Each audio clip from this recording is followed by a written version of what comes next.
Hello viewers, welcome to my channel and thank you for watching the videos.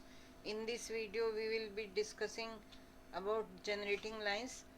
We have done 2 lectures on it. This is lecture 3. In previous lectures we discussed a few points about generating lines, ruled surfaces, and about condition for a line to be generator of a conicoid. And in this lecture we are going to discuss generating lines of hyperboloid of one sheet and hyperbolic paraboloid, and we will be doing the properties of generators of hyperboloid. So first, generating lines.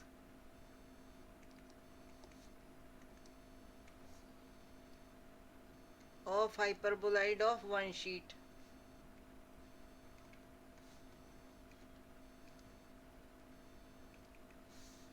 So we know the equation of hyperboloid of one sheet: x square upon a square plus y square upon b square minus z square upon c square is equal to 1.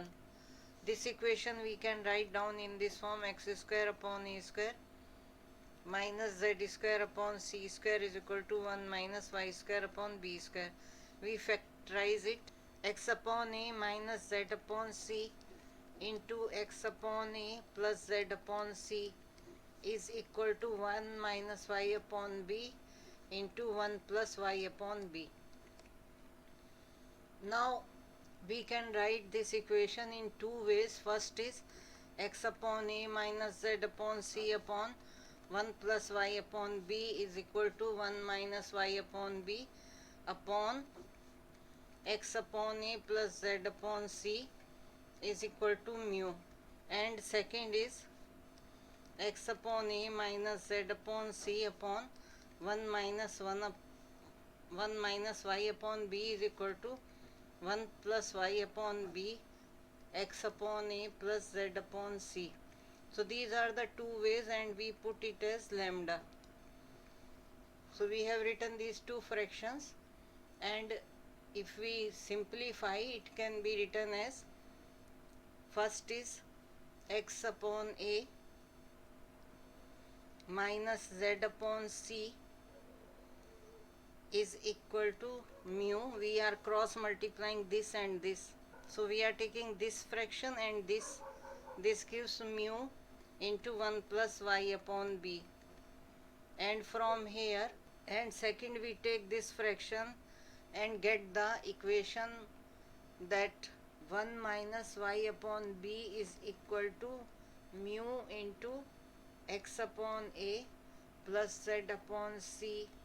This is the second. So this is one system of lines or families of lines, one family of lines, and we call it mu system. Second, we can write with the help of equation 2, and first we take this fraction and we can write x upon a minus z upon c is equal to lambda 1 minus y upon b, and then 1 plus y upon b is equal to lambda x upon a plus z upon c. This is called lambda system, and this is also family of lines. So we got two family of lines.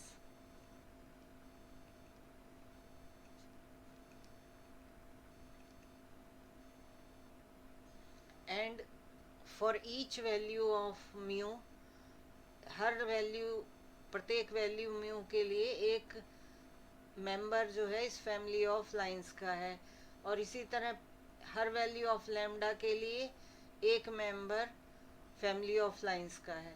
So mu very करेगा और सारी real values लेगा, lambda भी vary करेगा और सारी real values लेगा. So lambda and mu are real values, and for mu एक हमें हाइपरबोलाइड मिलेगा, मीन्स सारी रियल वैल्यूज़ के लिए जो जनरेट होगा एक हाइपरबोलाइड होगा, और इसी तरह सारी रियल वैल्यूज़ ऑफ लैम्डा के लिए सेम हाइपरबोलाइड जनरेट होगा जो कि म्यू के लिए हुआ.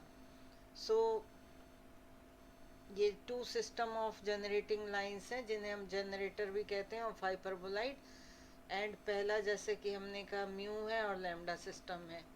और ऐसा संभव नहीं है कि हम म्यू और लैम्डा को ऐसी वैल्यूज असाइन करें कि हमें जो लैम्डा सिस्टम है और म्यू सिस्टम है वो आइडेंटिकल मिल जाए, ऐसा कोई भी वैल्यू नहीं है। तो पॉसिबल नहीं, हम असाइन नहीं कर सकते लैम्डा और म्यू को वैल्यूज। सो इक्वेशंस जो हैं two distinct system of generating lines of hyperboloid मिलते हैं। क्योंकि हम म्यू और लैम्डा को ऐसी वैल्यूज नहीं दे सकते कि आइडेंटिकल आए, इसीलिए means consequently the equations give two distinct system of generating lines of hyperboloid. और अगर हम फिगर बनाना चाहें हाइपरबोलाइड ऑफ वन शीट की, so this is standard equation. इसके फ्रैक्शन करेंगे x upon A minus Y upon b into x upon A plus Y upon B is equal to 2z। अब इसी को लैम्डा म्यू के form में हम लिखना चाहें तो x upon A minus Y upon B is equal to lambda z, negative वाले पार्ट को लिया, एंड लैम्डा z हमने लिया मीन्स हमने लैम्डा से मल्टीप्लाई कर दिया। इसका मतलब हम लैम्डा से डिवाइड भी करेंगे। So 2 upon lambda we can say is equal to x upon a plus y upon b। इसे या हम ऐसे लिख सकते हैं 2 is equal to lambda x upon a plus y upon b। So ये इक्वेशन 1 हो गई। और करके this whole equation, now second we can write down that x upon a minus y upon b is 2 mu लिख लें, this is 2 mu and z is equal to, अब mu से multiply किया है, सो इसमें प्लस वाला था 2 के इक्वल एंड यहाँ पर माइनस वाले टर्म है। So this is z is equal to mu x upon a plus Y upon b. Mu से मल्टीप्लाई किया, म्यू से डिवाइड करेंगे, यहाँ डिवाइड ये लिखें तो ये होगा z upon mu is equal to x upon a plus y upon b। So this form gives equation 2, this or is there, and similarly this is in or, but we take this any equation, you can take this one। now पहला system या दूसरा system ये completely generate करते हैं surface of the paraboloid, जैसे कि lambda और दोनों और म्यू ये रियल वैल्यूज लें तो हमें ये भी कंप्लीटली जनरेट कर देता है surface of paraboloid, and this also generates the complete surface of paraboloid जब ये रियल वैल्यूज लेते हैं। अब जो जनरेटिंग लाइंस हैं वो parallel to the fixed plane है x upon a is equal to y upon B is equal to. हमें पैरेलल प्लेन्स की इक्वेशन पता है कैसे होती है, ax plus b y plus c z plus d one is equal to 0 and ax plus b y plus c z plus d two is equal to 0। इस तरह से प्लेन है, अगर इक्वेशन है तो ये पैरेलल प्लेन्स की equation है। तो ये हाँ हम कह रहे हैं कि जनरेटिंग लाइंस इसके पैरेलल हैं, इस प्लेन के पैरेलल हैं, फिक्स्ड प्लेन। तो अगर हम देखें यहाँ पर सिस्टम अगर हमने लिया जो कि ये system x upon A minus Y upon B is equal to lambda z is equal to 2 upon lambda, this system अगर हमने जो कि लैम्डा सिस्टम है तो ये पैरेलल है x upon A plus Y upon B is equal to 0 के, क्योंकि दूसरा इसमें है x upon A plus Y upon B is equal to 2 upon lambda. और अगर हम म्यू प्लेन लें तो ये पैरेलल है x minus y x upon A minus Y upon B is equal to 0, क्योंकि यहाँ पर दूसरा प्लेन जो कि पैरेलल है वो है x upon A minus Y upon B is equal to 2 mu, क्योंकि ये कांस्टेंट टर्म्स हैं। अदरवाइज जो दूसरा पार्ट है इसमें z आ रहा है जो कि वेरिएबल है, और इसमें भी यहाँ पर ये z आ रहा है जो कि वेरिएबल है। सो ये वाले नहीं ले सकते, but this is parallel to x upon a plus y upon b, and this one is parallel to x upon a minus y upon b. So these planes are parallel. तो यहाँ से हम लिख सकते हैं x upon a is equal to y upon b is equal to 0.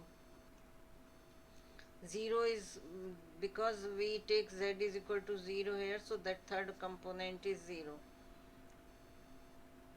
And we can take this as, from first it comes x upon a is equal to minus y upon b, and third is 0. So this plane minus b you can write. So you can say x upon a plus minus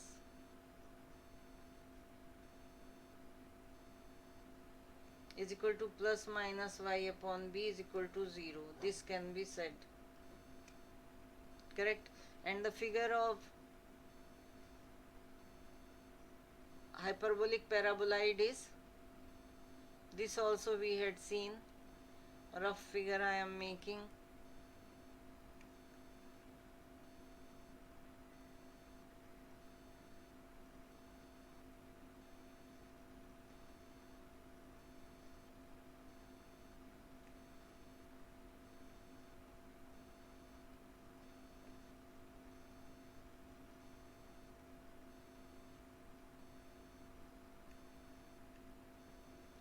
So this will also have straight lines as generators.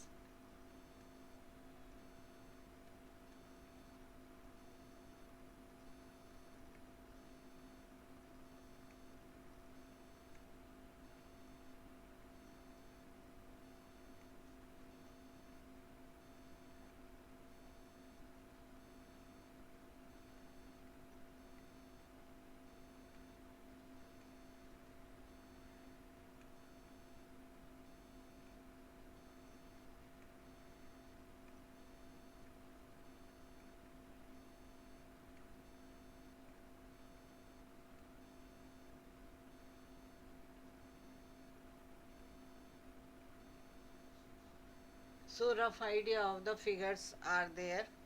Now we do the properties of generators of the hyperboloid. So broadly तीन property, through every point of hyperboloid there passes one generator of each system. hyperboloid के हर एक point से each system, प्रत्येक जो lambda system है और mu system का है, एक जनरेटर पास होता है. दूसरी है no two generators of the same system intersect. Means lambda के अगर दो जनरेटर हैं तो वो इंटरसेक्ट नहीं करेंगे, म्यू के दो जनरेटर हैं तो वो इंटरसेक्ट नहीं करेंगे. Any two generators belonging to different systems intersect. Lambda और म्यू के जनरेटर्स जो हैं इंटरसेक्ट करेंगे. फिर उसके बाद कोरोलरीज हैं that tangent plane at a point of the hyperboloid meets the hyperboloid in two generators through the point. So अगर हम किसी hyperboloid के किसी point पर tangent plane draw करें तो वो hyperboloid के दो generators को meet करता है उस point के through. पहली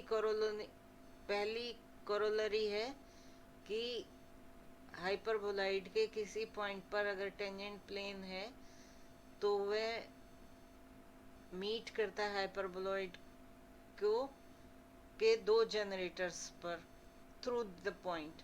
और दूसरी है any plane through a given generator is a tangent plane to the hyperboloid at some point of the generator. अगर हम किसी जनरेटर के थ्रू कोई प्लेन लेते हैं, any plane through a given generator, वो टेंजेंट प्लेन होगा. अगर हम किसी जनरेटर के थ्रू कोई प्लेन लेते हैं तो वो प्लेन टेंजेंट प्लेन होगा हाइपरबोलॉइड पे किसी पॉइंट पर जनरेटर के. सो ये सेकंड कोरोलरी है. इसके बाद क्वेश्चंस करेंगे. सो पहले प्रूफ देखते हैं और उसके बाद क्वेश्चंस करेंगे. फर्स्ट है property through every point of the hyperboloid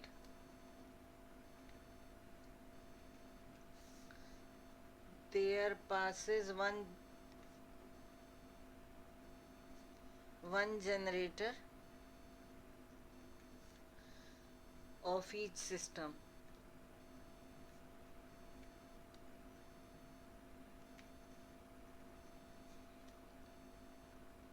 सो हम पॉइंट लेते हैं हाइपरबोलाइड पे x dash y dash z dash point on the hyperboloid, so that it set, ये क्या इक्वेशन को सेटिस्फाई करेगा, इक्वेशन ऑफ हाइपरबोलाइड को सेटिस्फाई करेगा. This is equation 1. तो जनरेटर की इक्वेशंस हम देख चुके हैं और ये जनरेटर की इक्वेशन भी उससे पास होगी. तो हम डायरेक्टली पॉइंट सब्स्टिट्यूट कर देते हैं. x dash upon A minus z dash upon c is equal to lambda 1 minus y dash upon b, और दूसरा होगा 1 plus y dash upon b is equal to lambda x dash upon a plus z dash upon c. So ये x dash y dash z dash से generator pass होगा अगर ये condition satisfy होती, means ये जनरेटर पर lie कर रहा है. इसका मतलब है कि lambda equals each of the fraction, means ये दोनों फ्रैक्शन इक्वल होंगे. और ये क्या हमने अभी द फ्रैक्शन कौन से, एक्स डैश अपॉन ए minus Z dash upon C upon 1 minus Y dash upon B किसके बराबर हो गया, लैम्डा के. और दूसरा हो गया 1 plus Y dash upon B upon X dash upon ए plus Z dash upon C. So ये भी लैम्डा के. तो ये दोनों फ्रैक्शन इक्वल होंगे. So only generator off the lambda, thus only one generator of lambda system corresponds to the following, to the value of lambda given by either of the two equal fractions passes through the given point x y z, x dash y dash z dash. इसी तरह हम दिखा सकते हैं कि एक generator of mu system जो कि कॉरस्पॉन्ड कर रहा होगा म्यू वैल्यू के, जिस केस में ये दोनों फ्रैक्शन, म्यू केस में क्या फ्रैक्शन होंगे, X dash upon A minus Z dash upon C upon 1 plus Y dash upon B, and दूसरा है 1 minus Y dash upon B upon X dash upon ए plus Z dash upon C. तो ये mu system में equal होंगे. तो one generator of mu system corresponding to the value of mu equal to either of equal fractions passes through the given point x dash y dash z dash. so ये condition हो गई, proof हो गया. इसमें यही proof करना था that every point of the hyperboloid there passes one generator of each system. so ये प्रूव हो गया. रिपीट कर दें, x dash y dash z dash point है हाइपरबोलाइड पे, ये हाइपरबोलाइड पे लाई करेगा. एंड लैम्डा सिस्टम में भी ये, क्योंकि लैम्डा सिस्टम की इक्वेशंस भी हमने इक्वेशन 1 से की हैं, तो ये इसको भी सेटिस्फाई करेगा. सिमिलरली ये म्यू सिस्टम को भी सेटिस्फाई करेगा. एंड ये जो फ्रैक्शंस हैं लैम्डा के लिए, जो फ्रैक्शंस आए दो, म्यू के जो फ्रैक्शंस आए दो, वो इक्वल होंगे. इससे हमें पता चलता है कि लैम्डा की वैल्यू के लिए केवल एक जनरेटर पास होगा dash y dash z dash point से, और वो लैम्डा की वैल्यू किसी भी एक फ्रैक्शन से दी गई हो सकती है. इसी तरह म्यू की वैल्यू के लिए एक जनरेटर पास होगा और म्यू की वैल्यू किसी भी एक फ्रैक्शन के द्वारा दी गई हो सकती है. सो यही हमें प्रूव करना था. नेक्स्ट है no two generators of the same system intersect. इस केस में हमें लैम्डा के लिए हम लैम्डा 1 लिख लेते हैं और लैम्डा 2 मीन्स हम दिखाएंगे कि lambda 1 is equal to lambda 2 means ये lambda 1 is not equal to lambda 2, ये हमें शो करना है।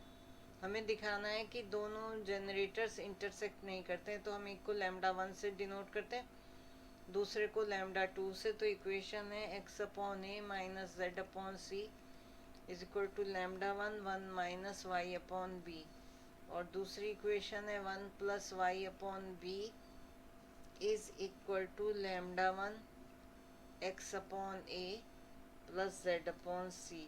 अब सेम सिस्टम की बात कर रहे हैं, तो इसी में हम दूसरा एक सिस्टम सेम ही है, lambda system. So x upon A minus Z upon C is equal to lambda 2 into 1 minus Y upon B, और दूसरा होगा 1 plus Y upon B is equal to lambda 2 x upon A plus z upon C. तो lambda 1 lambda 2 दो generators ले लिए। अब हम subtract करते हैं from third equation which is we mark them 1 2 3 and 4. So we subtract 3 from 1 means 1 minus 3, तब हमें मिलता है lambda 1 minus lambda 2 1 minus Y upon b which is from right hand side, and left hand side जब हम subtract कर रहे हैं तो कैंसिल हो जाएगी। एक्स अपॉन ए में से एक्स अपॉन ए सब्ट्रैक्ट किया माइनस जेड अपॉन सी में से, so this will be zero. सो इसका मतलब क्या है कि लैम्डा 1 और लैम्डा 2 तो हमने दो डिफरेंट जनरेटर्स लिए हैं। So 1 minus Y upon B is equal to 0। It means y is equal to b and lambda 1 is not lambda 2। Similarly हम लिख सकते हैं that from 2 and 4 equation 2 and 4 से हम लिख सकते हैं 1 upon lambda 1 minus 1 upon lambda 2 into 1 plus Y upon B is equal to 0। It means 1 plus Y upon B is equal to 0 and y is equal to minus b, and of course lambda is not equal to lambda 2, इसीलिए पहला part 0 के equal नहीं रखा, this fraction. And these two are inconsistent क्योंकि यहाँ minus b आ गया और यहाँ y is equal to b आ गया। सो these two are inconsistent results, and accordingly we conclude that the two generators do not intersect. Third है any two generators belonging to the different systems intersect. Third point है any two generators belonging to different systems intersect. तो ये चारों equations हमने लिख ली, ये lambda system की और ये म्यू सिस्टम की। अब हम फर्स्ट और थर्ड को लेकर सॉल्व करें तो इक्वेशन आती है लैम्डा, बिकॉज ये जो साइड है लेफ्ट हैंड साइड ये इक्वल है, इसका मतलब राइट हैंड साइड इक्वल हो सकती हैं 1 minus Y upon B is equal to mu 1 plus Y upon b, ये फर्स्ट और थर्ड से हमने लिख लिया। सो यहाँ पर y इज इक्वल टू हो जाएगा b, एलसीएम ले लेंगे तो b y की वैल्यू हम लिख सकते हैं, this is lambda b minus Y upon b is equal to mu 1 b plus Y upon b, b भी कैंसिल हो जाएगा एंड ये हो गया lambda b minus lambda y is equal to mu b plus mu y, y को एक तरफ किया so this comes lambda plus mu y is equal to lambda minus mu b. So y is equal to b lambda minus mu upon lambda plus mu. So ये y की value है, तब ये condition हमें मिल गई। And substituting this value of y in 1 and 2, first और second equation में रखी है y की वैल्यू, एंड तब सॉल्व किया x एंड z के लिए। सो फर्स्ट में रखा, so this is x upon a minus z upon c is equal to lambda 1 minus b cancel हो जाएंगे, lambda minus mu upon lambda plus mu. और second में रखा, so 1 plus Y upon B is equal to lambda x upon a plus z upon c, but here we have to put the value which is 1 minus lambda minus mu and lambda plus mu, b तो cancel हो गया। सो अब ये equation और ये equation से हमने x and z की वैल्यू निकालनी है। सो दिस कम्स, सो यहाँ से हमने ये वैल्यू फर्स्ट इक्वेशन से लिख ली, and this is from second equation, this is we can say a and this is b, so this is b whole, so we took this value and this value, so this is a and this is b. We simplified the right hand side of a, so taken lambda plus mu common, and similarly in this term lambda plus mu common, this comes this and this we added, जोड़ने के बाद ये x upon a, so 2 cancels out, so x is equal to a into 1 plus lambda mu upon lambda plus mu। And अब यहाँ से z हम निकाल सकते हैं, z इज इक्वल टू, हम सब्ट्रैक्ट कर दें एडिशन की जगह, तो सब्ट्रैक्ट करने के बाद z is equal to c 1 minus lambda mu upon lambda plus mu, ये वैल्यू आ गई x एंड z की। सो इसी तरह से हम दिखा सकते हैं कि ये इक्वेशन 4 को भी सेटिस्फाई करता है। ये पॉइंट जो x एंड z है वो इक्वेशन 4 को सेटिस्फाई करता है, और वहाँ से हम पॉइंट्स ले सकते हैं y का, and has the two generators intersect at the point, y की वैल्यू आ जाएगी अगर हम फोर्थ इक्वेशन से लें, so y will be equal to b lambda minus mu upon lambda plus mu. So fourth equation is this, इसमें अगर हम x और z की वैल्यू सब्सटीट्यूट करें, so that will be, we can see on next page and I will show, this is y is equal to this value, 1 minus y upon b is equal to mu x upon a plus z upon c, equation 4 है। So value रखी x की, x है a 1 plus lambda mu upon lambda plus mu, so a is also there, so this will cancel out, plus z is c1 minus lambda mu upon c lambda plus mu, so this will also cancel out, we can simplify it, lambda plus mu is LCM 1 plus lambda mu minus lambda mu and plus 1, so this will cancel out, so 2 mu upon lambda plus mu, which is equal to 1 minus y upon b, so minus y upon b is equal to 2 mu lambda plus mu minus 1, and we take LCM lambda plus mu, 2 mu minus lambda minus mu will be mu minus lambda upon lambda plus mu, so y is equal to minus b, so b we change the sign, this is mu with minus and lambda with plus upon lambda plus mu, so this is the value of b, so we got all x y z, and we can see that two generators intersect at that point, जो x y z value आई इस point पर intersect करते हैं। इसका alternate भी है,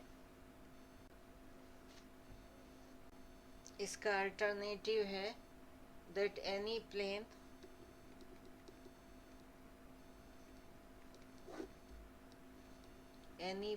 through the generators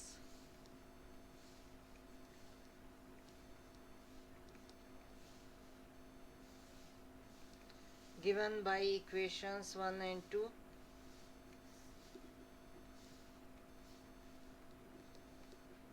is x upon a minus z upon c minus lambda 1 minus y upon b,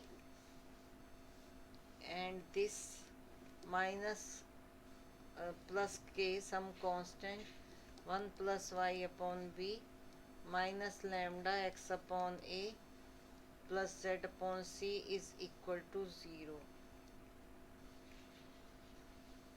So this is the equation, and any plane, this is from equation 1 and 2, and from equation 3 and 4 जो plane पास होगा वो होगा x upon A minus Z upon C minus mu 1 plus Y upon B plus K dash 1 minus Y upon B minus mu x upon A plus z upon c is equal to 0. So this is equation 5 and this is equation 6. So if we put k is equal to minus mu and we put k dash as minus lambda, then both the equation 5 and 6 are identical, they are same, and consequently it follows that the two generators are coplanar, दोनों generator coplanar होंगे और therefore intersect करेंगे. और अगर कोई भी plane ये दोनों जनरेटर किसी प्लेन पर हैं जबकि k is equal to minus mu and k dash is equal to minus lambda रखा, k is equal to minus mu fifth equation में रखा, k dash is minus lambda sixth equation में रखा, तब वो प्लेन की इक्वेशन होगी x upon a 1 plus lambda mu upon lambda plus mu. इसको डिराइव नहीं कर रहे हैं, we are just writing after simplification this will come. और जो वैल्यू हमने एक्स वाई जेड की ऊपर निकाली वही वैल्यू आएगी यहाँ पर y upon b lambda minus mu upon lambda plus mu minus z upon c 1 minus lambda mu upon lambda plus mu is equal to 1. So ये प्लेन की इक्वेशन आएगी. सो ये वो प्लेन की इक्वेशन है जो दोनों जनरेटर रखती है, और वो इक्वेशन हमारी सॉल्व करके नहीं दिखा. इक्वेशन 6 में माइनस लैम्डा रखी, इक्वेशन 5 में वैल्यू माइनस म्यू रखी. सो दीज टू वैल्यूज रखने पर ये इक्वेशन ऑफ प्लेन आई जो कि दोनों जनरेटर कंटेन करती है क्योंकि कोप्लेनर है और इंटरसेक्टिंग है जनरेटर्स. Next is corollary. ये पॉइंट्स रिमेंबर करने के लिए हैं कोरोलरीज के फॉर्म में. फर्स्ट है the tangent plane to the hyperboloid.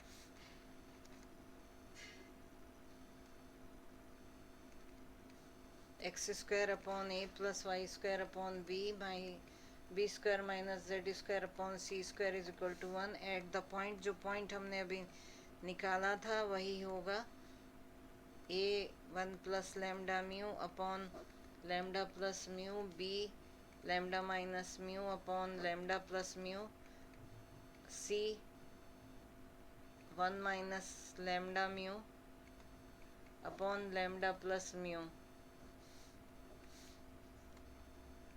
Is the same equation as 7. So tangent plane की इक्वेशन अभी जो हमने 7 इक्वेशन लिखी which was x upon a 1 plus lambda mu upon lambda plus mu plus Y upon b lambda minus mu upon lambda plus mu lambda minus mu upon lambda plus mu minus Z upon c 1 minus lambda mu upon lambda plus mu is equal to 1. ये equation होगी.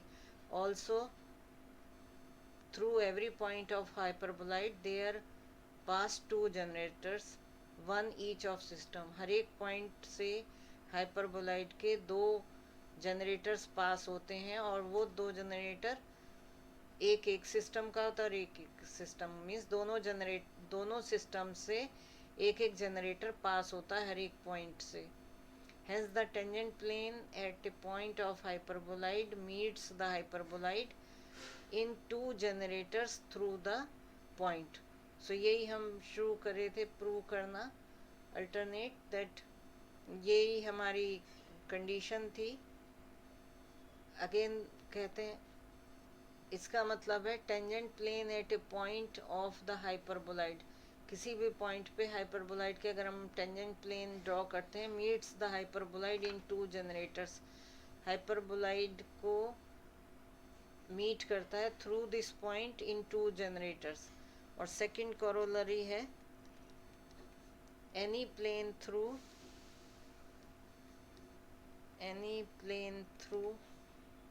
ए given generator is a tangent plane to the hyperboloid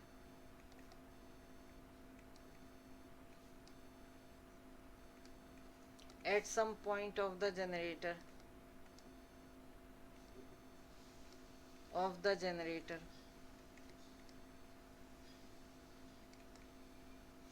So equation 5 जो अभी लिखी थी that was x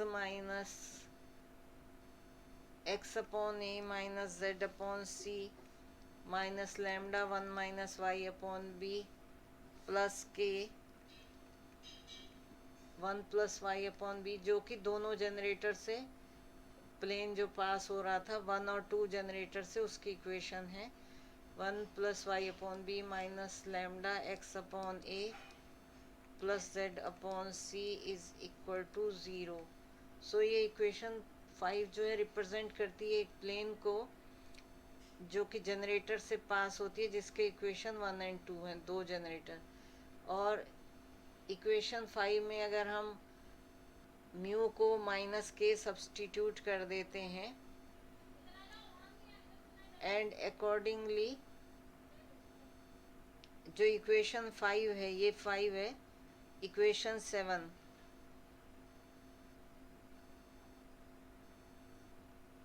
equation 7 में इसमें reduce हो जाती है.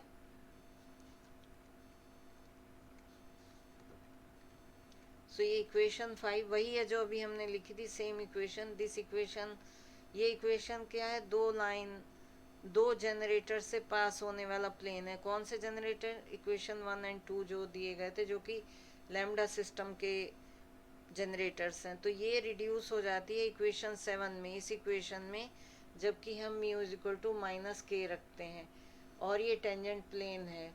और जो पॉइंट ऑफ कांटेक्ट है वो हम जो है इक्वेशन 8 में, अगर इस इक्वेशन में mu is equal to minus k रख दें तो पॉइंट ऑफ कांटेक्ट आ जाएगा. So hence proposition follows. So equation 5 जो कि ये इक्वेशन है, इक्वेशन 5 रिप्रेजेंट करती है एक प्लेन को कि जो कि जनरेटर 1 एंड 2 जो कि लैम्डा सिस्टम के जनरेटर हैं उनसे पास होती है. लेकिन इक्वेशन 5 इक्वेशन 7 में इसमें रिड्यूस हो जाती है अगर हम mu is equal to minus k रखें एंड उसकी वजह से अकॉर्डिंगली इक्वेशन 5 जो एक टेंजेंट प्लेन हो जाता है.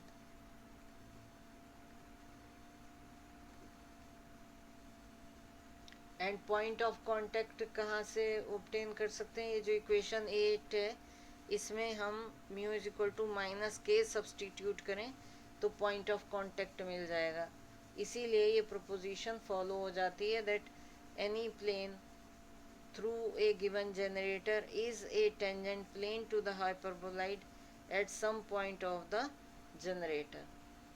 Equation 5 represents a plane through the generator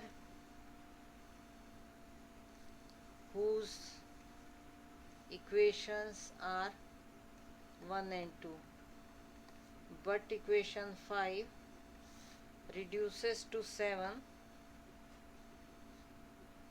if mu is equal to minus k, and accordingly 5 represents equation 5 represent or is a tangent plane.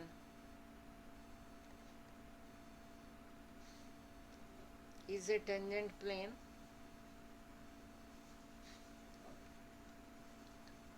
the point of contact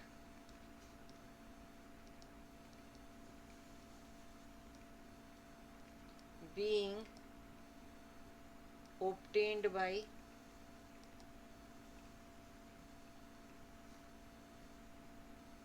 putting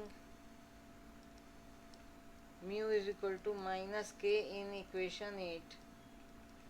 Hence the proposition follows.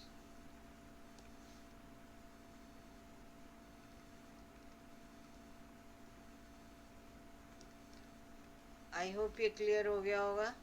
Next lecture में examples करेंगे based on it. Thank you.